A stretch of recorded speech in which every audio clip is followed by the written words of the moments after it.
વર્ષ 2026નું સૌથી મોટું ગ્રહ ગોચર એટલે દેવગુરુ બૃહસ્પતિનું ગોચર 2 જૂનથી ગુરુ આવશે કર્ક રાશિમાં।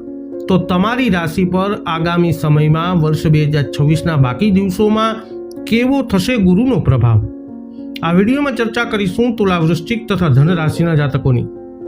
તો નમસ્કાર મિત્રો, અંબા એસ્ટ્રોલોજી ગુજરાતી ચેનલમાં આપ બધાનું ખૂબ ખૂબ હાર્દિક સ્વાગત છે।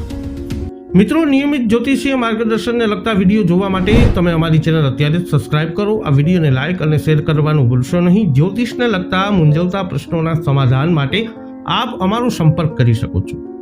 મિત્રો, વૈદિક જ્યોતિષ શાસ્ત્રમાં દેવગુરુ બૃહસ્પતિને સૌથી વધારે શુભ ગ્રહ માનવામાં આવે છે। એવી માન્યતા છે કે ગુરુ પોતાની 5મી, 7મી અને 9મી દ્રષ્ટિ જે ભાવ ઉપર કરે છે એની ઉપર એમની અમૃત જેવી દ્રષ્ટિ એ ભાવના ફળમાં સારો વધારો કરી શકે છે અને શુભ ફળ આપે છે। તો એવામાં 2 જૂન 2026ના દિવસે ગુરુ કર્ક રાશિમાં પ્રવેશ કરવા જઈ રહ્યા છે। ગુરુ એ લોકોના જીવનમાં બાળક, સુખ, ભવન, પૈસા, સમૃદ્ધિ, સારું લગ્ન જીવન વગેરે આપે છે અને લોકોને સમાજમાં સન્માન પણ આપે છે। તો આવો જાણીએ દેવગુરુ બૃહસ્પતિના રાશિ પરિવર્તનથી તમારી રાશિ પર કેવા થઈ શકે છે ફેરફાર। સર્વપ્રથમ ચર્ચા કરીએ જેમના નામના અક્ષરો હોય છે ર અને ત, તુલા રાશિની। તો તુલા રાશિથી 10મા ભાવમાં દેવગુરુ ગોચર કરશે। દેવગુરુ બૃહસ્પતિ એ તમારા 3જા અને 6ઠા ભાવના સ્વામી છે। આ ગોચર કાર્યક્ષેત્રમાં પ્રગતિ લાવશે, પરંતુ તમારે વધુ પડતા આત્મવિશ્વાસથી બચવું જોઈએ। જો તમે વધુ પડતા આત્મવિશ્વાસમાં ડૂબી જશો તો તે કાર્યક્ષેત્રમાં સમસ્યાઓ ઊભી કરશે। તમે તમારી આસપાસના લોકોને હલકી કક્ષાના ગણી શકો છો, જેનાથી તમારો અહંકાર વધશે, જેનાથી કાર્યક્ષેત્રમાં સમસ્યાઓ ઊભી થઈ શકે છે। પારિવારિક જીવનમાં સુમેળ પ્રવર્તશે। તમારા માતા પિતા સાથેના તમારા સંબંધો સૌહાર્દપૂર્ણ રહેશે અને કોઈ પણ ચાલુ સ્વાસ્થ્ય સમસ્યાઓ ઓછી થશે। આ સમય દરમિયાન પરિવારમાં વધારો થવાની શક્યતા રહેશે અને નાણાકીય પડકારો પણ ઘટશે। માનસિક તણાવ હશે તો એ ઓછો થશે। તમારા વિરોધીઓ પર તમારી પકડ મજબૂત થશે અને તેઓ તમારો સામનો કરવાની હિંમત નહીં કરી શકે। તમે તમારા વ્યક્તિગત પ્રયાસો દ્વારા કામ પર તમારી સ્થિતિ મજબૂત બનાવશો। તમને તમારા સાથીદારોનો સંપૂર્ણ ટેકો મળશે અને આ તમને કામ પર સારું પ્રદર્શન કરવામાં પણ મદદ કરશે। આ તમારા કારકિર્દી માટે સારો સમય રહેશે। પ્રમોશનની શક્યતાઓ પણ બની શકે છે અને જો તમે પ્રયત્ન કરી રહ્યા છો તો તમને નવી નોકરી પણ મળી શકે છે। ટૂંકી યાત્રાઓ તમારા કામમાં મદદરૂપ થશે। તમારા ભાઈ બહેનો તમારા કામમાં તમને મદદરૂપ બનતા જણાશે।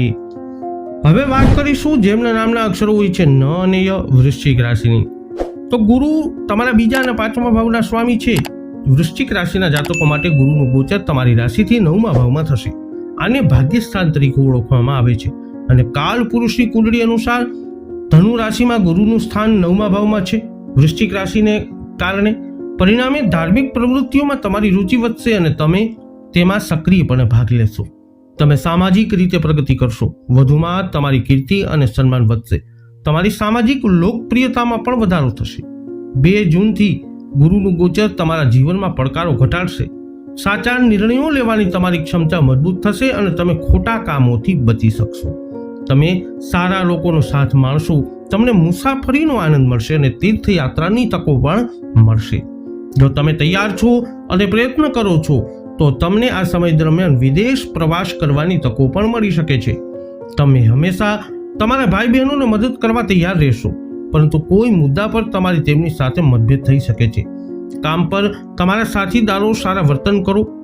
તમને તમારા બાળકો સંબંધિત સારા સમાચાર પણ આ સમય અવધિમાં મળશે અને તેઓ સફળતા પ્રાપ્ત કરશે। તમને પ્રેમ બાબતોમાં સફળતા મળશે। તમારો પ્રેમ ખીલશે અને તમને ભગવાનના આશીર્વાદ પ્રાપ્ત થશે, જે તમારા પ્રેમ સંબંધને યોગ્ય દિશામાં આગળ વધારવાની તક આપશે। ગુરુનું આ ગોચર વિદ્યાર્થીઓ માટે સૌથી શુભ પ્રભાવ લાવશે। તમને ઉચ્ચ શિક્ષણમાં મોટી સફળતા મળશે અને વિદેશમાં અભ્યાસ કરવાની તક પણ મળી શકે છે। તમને એક સુશિક્ષિત વિદ્યાર્થી માનવામાં આવી શકે છે।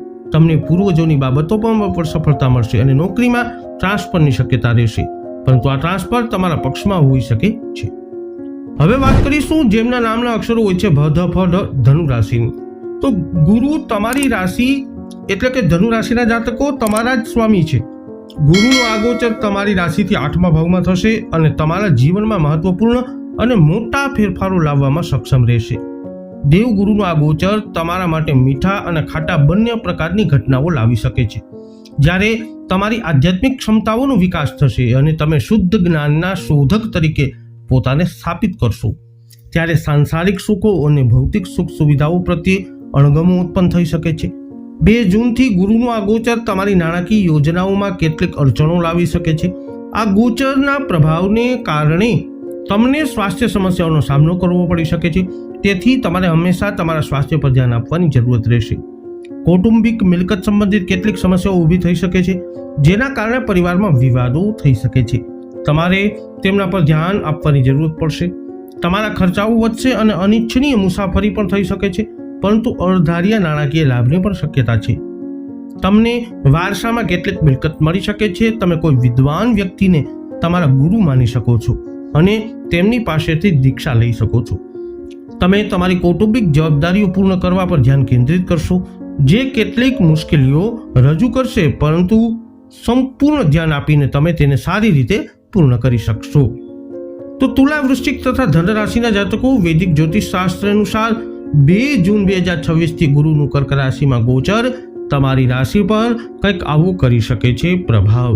આ વિડીયો અંગેના તમારા અભિપ્રાય, તમારા મંતવ્યો કોમેન્ટમાં જણાવજો. વિડીયોને લાઈક કરજો, શેર કરજો. હજુ સુધી આપે અમારી ચેનલને સબસ્ક્રાઇબ નથી કરી તો અવશ્ય કરી લેજો. ફરી મળીશું નવા વિડીયોમાં. જય અંબે.